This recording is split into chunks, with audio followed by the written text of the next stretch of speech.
어제 우리는 말씀 속에서 헌금에 대한 이야기를 나눴습니다. 특별히 바울도 헌금 설교를 분명히 했다는 걸 어제 살펴보았죠. 그런데 바울이 말하는 이 헌금에 대한 부분은 좀 더 본질적인 거였는데 헌금을 가리켜서 세 가지 단어로 표현을 했습니다. 첫 번째는 디아코니아라는 섬김이죠. 그리고 코이노니아라는 우리 교제, 친교, 그리고 나눔 표현도 되고요. 그리고 마지막으로 카리스라는 은혜와 감사라는 뜻이 이 헌금함에 들어가 있다. 그래서 이 헌금은 하나님 앞에 하나님의 은혜에 감사하는 우리의 마음이며, 또한 우리 형제 자매를 위해서 우리의 마음을 나누는 섬김이다. 그리고 이것은 우리가 한 공동체고 우리가 한 교회의 지체임을 드러내는 방법이다. 이것을 어제 나타냈는데, 여러분 사실 우리가 어제 말씀에서 보았듯이 이 바울이 고린도 후서를 고린도 교회에 보낸 이유 중에 가장 큰 목적이 이 헌금에 대한 부분이라는 것을 우리가 깨닫게 되면 참 놀라지 않을 수 없습니다. 이렇게 바울이 왜 돈 거리면서 고린도 교회에게 이러한 그 헌금을 일종의 그 권면, 강권을 했을까? 어제 잠시 나눴지만 예루살렘 교회를 돕기 위해서다. 예루살렘 교회 교인을 이 고린도 교인과 혹은 빌립보 교인들이 한 번도 본 적도 없고 피도 한 방울 섞이지 않았으나 예수 그리스도 안에서 한 가족임을 드러내고, 우리가 한 형제 자매를 주의 사랑과 긍휼로 흘려보내는, 그래서 우리의 가진 것을 균등하게 하는 그 작용을 하기 때문에 바울은 꼭 여기에 동참하기를 원했던 것. 여러분 아시겠지만 바울이 이 돈을 가지고 장난질을 하거나 혹은 이 돈을 가지고 자기의 배를 채우진 않았잖아요. 그래서 헌금이 왜 중요한지를 어제 좀 같이 한번 나눴습니다. 아무리 교회 사랑을 얘기하고 아무리 공의를 말한들 우리가 가진 것을 나누지 않으면, 우리가 가진 것을 교회와 함께 하지 않으면 사실 그거는 공허한 말이 될 수 있다. 그래서 어제 좀 어떻게 보면 바울의 입장에서는 좀 마음이 그렇게 편치 않았던 관계였음에도 불구하고 헌금에 대한 이야기를 우리 고린도 교회에게 하고 있었다. 오늘은 이제 그 이후에 이제 바울이 이 헌금에 관한 것을 어떻게 처리하는지에 대한 말씀이 나오는데요. 결과적으로 이 고린도 교회하고 바울의 관계에서 틈이 생겼던 이유가 돈 문제였어요, 사실은. 왜냐하면 이 돈을 걷어서 어떻게 쓰는지를, 어떻게 사용하는지를 우리가 어떻게 아느냐? 바울을 못 믿겠다. 이런 사람들이 고린도 교회 안에 있었거든요. 그래서 이 고린도 교회 안에 있는 불신을 불식시키고자 바울이 썼던 방법이 있습니다. 그것이 무엇이냐? 우리 함께 18절의 말씀을 같이 한번 읽어보겠습니다. 18절 말씀입니다. 시작. 또 그와 함께 그 형제를 보내었으니 이 사람은 복음으로써 모든 교회에서 칭찬을 받는 자요. 이 바울이 선택한 방법은 뭐냐? 투명성입니다. 투명성. 그래서 헌금을 걷고 헌금을 사용하는 데 있어서 바울이 자기의 뜻대로 자기의 마음대로 썼던 게 아니에요. 물론 바울은 하나님의 뜻을 구하고 또 하나님의 마음을 구하고 또 하나님의 계획을 마음에 품어서 그거를 가지고 사용했을 것은 분명합니다. 그런데 아무리 그렇게 사용을 한들, 우리가 바울을 아무리 그렇게 믿은들 분명히 그런 사용과 그런 여러 가지의 그 이후에 헌금을 거둔 이후의 일들에 대해서 투명하게 드러나지 않으면 간격이 생기기 마련이에요. 우리가 사실 그러한 간격을 사단이 교묘하게 이용을 합니다. 우리 성도들 중에서도 그런 오해를 하시는 분들이 있었는지 모르겠어요. 근데 제가 예전에 있었던 교회에서 이제 그 간혹 헌금 사고가 발생합니다.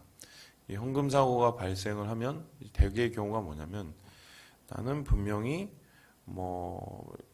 이 선교 헌금 봉투에 얼마를 넣었는데 나중에 봤더니 선교 헌금 거기에 내 이름이 없더라. 그러면서 그 하나를 가지고 전체를 의심하게 되죠. 어쩌면은 이유가 있는 의심이에요. 그래서 이거 봐라, 내가 분명히 선교 헌금을 냈는데 이름이 없네. 그러면은 헌금이 사라지는 건가? 내가 하나님 앞에 드린 헌금을 가지고 장난을 치는 건가? 이런 작은 틈에서 나오는 의심들. 그래서 이제 결론적으로는 자기가 이전에 냈던 헌금에 대한 모든 그 처리에 대한 부분을 되게 전체적으로 의심하는 경우가 많습니다. 근데 그럴 경우는 어떻게 해결이 되느냐? 실제로 그걸 혼자 꿍꿍거리고 옆에 있는 분들하고 얘기할 필요가 없어요. 그냥 그런 상황을 들고 나와서 재정하시는 재정부나 아니면은 담임 목사한테 와서 정직하게 얘기를 하시면 됩니다. 그러면 교회가 투명성을 가지고 재정을 운영하고 있다면 그것을 그대로 드러내서 조사하고 그대로 드러내서 살펴보면 될 일이에요. 그래서 실수를 했으면 고치면 되고 오해를 했으면 풀면 됩니다. 그래서 대부분 그렇게 한 경우에 제가 그때 경험했던 경우는 실수는 한 10건 중에 한두 건, 그러니까 이런 거죠.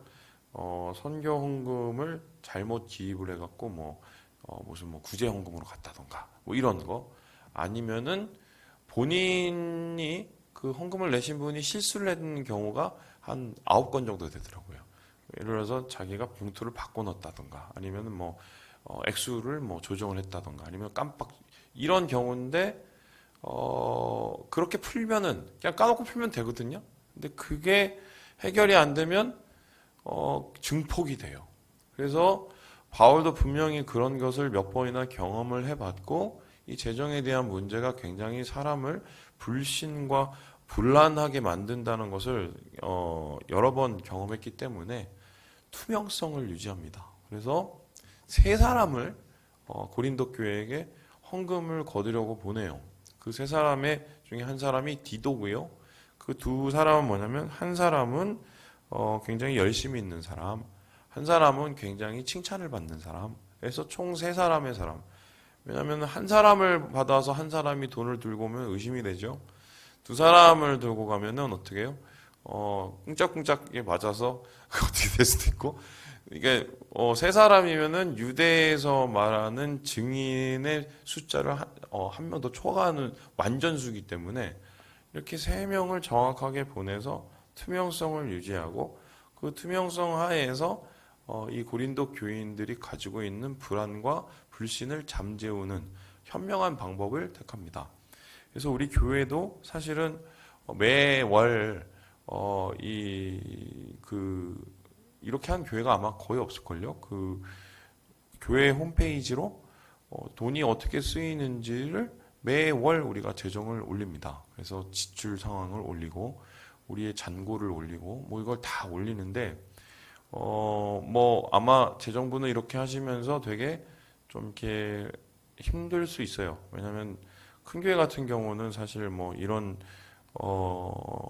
재정에 대한 부분이 좀 불투명하게 지나는 경우가 되게 많거든요. 근데 그렇게 좀 힘듦에도 불구하고 우리 교회에서 고수하는 이 투명성을 유지하는 이유, 그리고 사용처를 정확하게 밝히는 이유가 그것 때문에라도 혹시나 불신과 불안함으로 이 신앙적으로 시험이 들 수 있기 때문에 최선을 다해서 그 부분을 우리가 노력을 하고 있거든요. 그래서 지금 이 고린도 교회에게도 그런 마음을 알기 때문에 이제 바울이 이러한 투명한 재정의 원칙을 교회 재정의 원칙을 사용하는 이 모습을 말씀 속에서 보게 됩니다. 그런데 저는 오늘 이 말씀을 준비하면서 어제 그 묵상하다가 유독 이렇게 마음속에 확 와닿는 부분이 있었어요. 그 부분이 뭐냐? 예, 우리 함께 23절의 말씀을 같이 한번 읽어보겠습니다. 23절의 말씀입니다. 시작. 디도로 말하면 나의 동료여, 너희를 위한 나의 동역자요, 우리 형제들로 말하면 여러 교회의 사자들이요, 그리스도의 영광이니라. 이 부분이 너무 부러웠습니다. 네, 너무 부러웠어요. 그리고 이 부분이 너무 도전이 됐습니다. 이게 무슨 소리냐? 여러분, 바울처럼 교회를 많이 개척한 사람은 없어요. 그렇죠? 그리고 바울처럼 선교를 열심히 왕성하게 한 사람도 없습니다. 그리고 바울처럼 전투적으로 신앙의 행진을 이어간 사람도 잘 없습니다. 정말 이 선교사의 아버지요, 또한 교회의 모본이요, 우리 예수 그리스도를 제외하면, 그리고 어떻게 보면은 믿음의 우리 선진인 사람이 바로 바울인데, 그 바울이 그러한 모델이 될 수 있고 또 그러한 열심을 다할 수 있었던 이유는 바울이 혼자였기 때문이 아니에요. 바울과 함께 했던 사람들이 있었기 때문입니다. 그래서 제가 어제 이 말씀을 보면서 예수님의 12제자를 우리가 가지고 한번 우리 저녁에 이 말씀을 다루었던 것처럼 바울과 그의 사람들, 바울 패밀리, 이걸 가지고 좀 한번 설교를 해야겠다. 뭐 여러 분이 있죠. 누가부터 시작해서요. 그래서 그런 생각을 했는데, 특별히 오늘 말씀 속에서 유독 드러나는 바울의 사람은 다름이 아니라 디도라는 사람이에요. 이 디도라는 사람은 어떤 사람이냐? 이 할례건과 관련해서 이제 예루살렘 교회와 충돌을 했습니다. 그래서 그리스도인이 된 이방인들을 할례를 해야 되느냐 말아야 되느냐를 가지고 충돌을 했어요. 그때 두 명을 바울이 데리고 갑니다. 한편에는 디모데를 데리고 가고 한편에는 디도를 데리고 갑니다. 디모데는 모계, 그러니까 어머니 쪽으로 내려오는 반은 유대인인, 정확하게 말하면 4분의 1이 유대인인 사람이었어요. 그리고 디도는 말 그대로 헬라에서 헬라인이에요. 이방인이죠. 이방인 출신의 어쩌면 그 유대와는 전혀 상관없는 사람이었어요. 그런데 바울은 이 두 사람을 데리고 가서 디모데는 할례를 시키고 디도는 할례를 시키지 않습니다. 왜냐하면 디모데는 유대 전통을 따르기 때문에 할례를 시키고, 디도는 유대 전통과 상관없기 때문에 그냥 이방인 출신의 그리스도인 복음을 그대로 드러내면서 정확한 유대교와 그리스도교의 선을 긋게 돼요. 근데 그 사건이 중요한 것이 아니라 뭐가 중요하냐면 디모데와 디도를 바울이 얼마나 신뢰했는지를 볼 수 있는 부분입니다.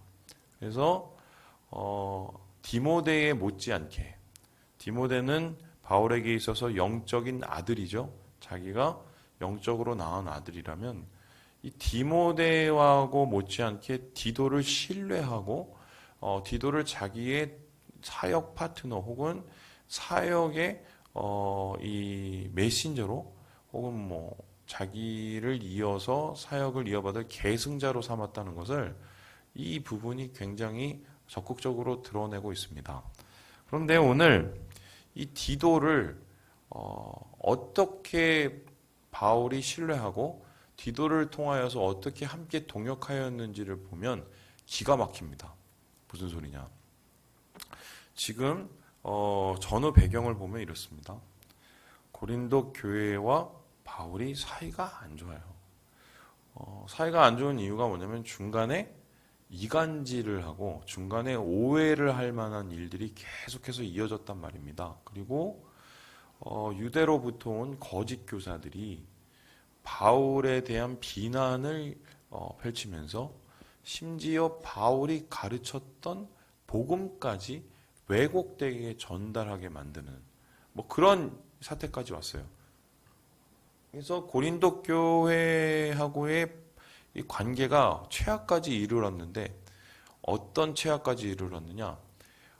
바울이 잠시 고린도 교회를 방문했는데 냉대를 당할 정도, 그 수모를 잊지 못할 정도로 바울이 고린도 교회하고 관계가 정말 급격히 냉랭해진 상황이거든요. 그래서 최소한 4번의 편지를 쓰고 심지어 잠깐 한번 방문할 수준까지 갔음에도 여전히 고린도 교회와 바울은 풀리지 않는 갈등 속에 있었습니다. 그래서 이 갈등 속에서 바울이 얼마나 힘들었겠습니까? 여러분 생각을 해보세요. 자신이 잘못한 게 없어요. 그런데 자신을 오해해요.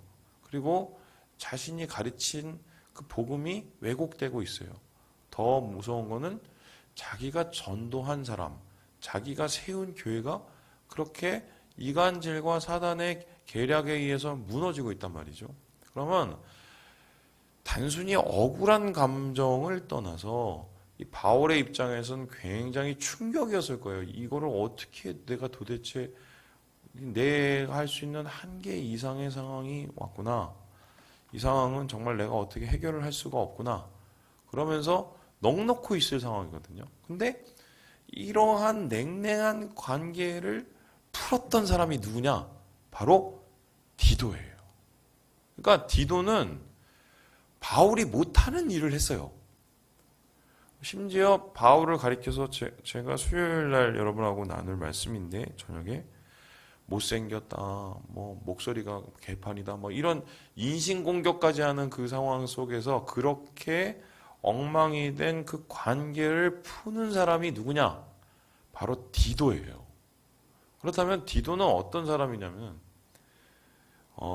중간에서 관계와 관계를 이어나가는 일종의 이 평화의 다리 역할을 하는 피스메이커죠.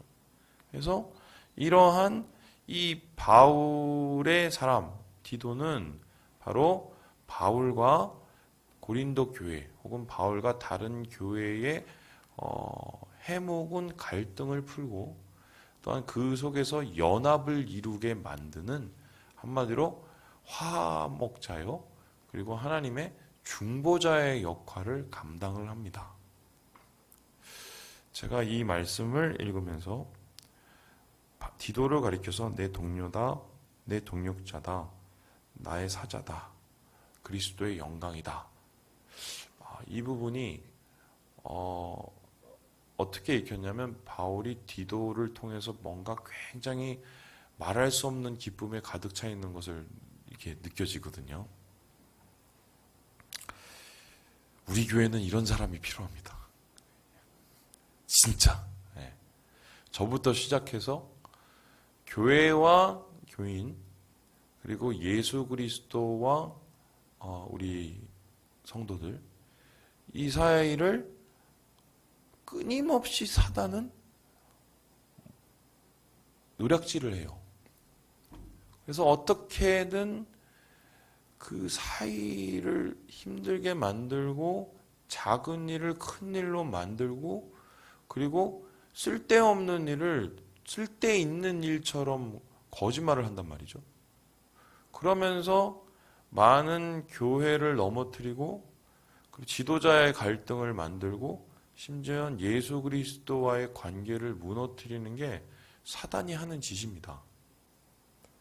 그런데 이러한 교회가 무너질 수 있는 상황 속에서 정말 예수 그리스도의 동역자요, 예수 그리스도의 동료요, 우리 교회의 사자인 디도와 같은 사람들은 이 허술하게 나뉘어진 부분을 하나로 만들고 무너지고 허물어진 것을 다시 메꾸고 그리고 예수 안에서 한 교회가 되기 위해서 자기를 희생하고 헌신하는 정말 이 몸으로 따지면 무슨 T 항체라고 하나요? T 백혈구보다 더 중요한 무슨 면역체가 있다는데 그 역할을 감당하는 게 바로 이 디도라는 사람이죠. 그래서 사실 지금 고린도 교회하고 바울을 둘만 놓고 봤으면 도대체 할 수 없는 불신의 관계를 이거를 디도가 풀어내요. 너무 부러웠습니다. 이분이 너무 부러웠어요. 그리고 나도 그런 사람이 정말 돼야겠다. 근데 주위에는 디도가 많이 없어요. 그 이유가 뭘 것 같아요? 우리 교회들 대부분 자기 사람들을 세워서 자기 세력을 만들려고 그러지, 예수 그리스도와 성도들의 그 관계, 그리고 지도자와 그 교회의 관계, 교회와 교인의 그 간격을 좁히고 하나 되게 만드는 역할을 하는 사람은 정말 드물어요. 근데 이거는 왜 드무냐? 예수님의 마음을 품어야 되기 때문이에요. 예수님의 마음은 희생으로 교회를 세우고 하나 되게 하는 마음이거든요. 자기를 낮추어서 주의 영광을 드러내는 마음인데, 예수님의 마음을 품는 사람은 예수님을 쫓아서 하나 되게 하는 평강의 끈을 매게 됩니다. 그런데 이 디도가 바로 그 역할을 감당하고 있는 정말 귀한 분이죠. 그래서 제가 어제 말씀을 묵상하다가 하나님 앞에 정말 간절하게 기도를 했습니다. 하나님, 저부터 디도와 같은 사람이 되게 해주시고 우리 교회는 정말 디도 같은 사람이 넘치게 해달라고 제가 어제 그렇게 기도를 했습니다. 진짜 간절히 오랜만에 기도를 했네요. 예, 우리 사랑하는 우리 성도 여러분, 주님 안에서 이 평화의 사자로, 그리고 하나님의 동역자로, 예수 그리스도의 동역자로 서셔서 교회를 세우시고, 그 다음에 나중에 우리 예수 그리스도를 보았을 때 잘했다 칭찬받으시는 주님의 사람이 되시기를 주님의 이름으로 축원합니다.